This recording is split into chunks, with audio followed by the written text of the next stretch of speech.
মিঠুন হলদার আমাকে ফাঁসাচ্ছে। মুর্শিদাবাদের শামশেরগঞ্জে হরগোবিন্দ দাস ও চন্দন দাসকে কুপিয়ে খুন করা হয়েছিল। আদালত 13 জনকে দোষী সাব্যস্ত করল।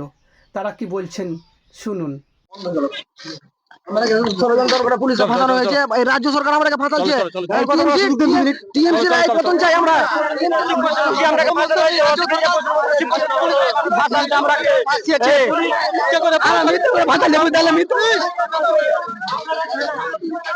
আমি আমার বাড়ি হয়েছে ঘনশ্যামপুর, আমি নতুন বাড়ি করেছি দিয়ে আমাকে আমি সাক্ষী হইনি, সেই লেগে মিঠুন হলদার আমাকে ফাঁসাচ্ছে। আমি সাক্ষী হইনি, সেই লেগে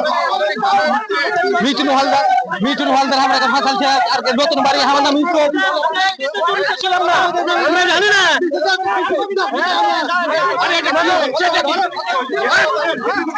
এরপরে কিন্তু ঢুকতে দেবো না।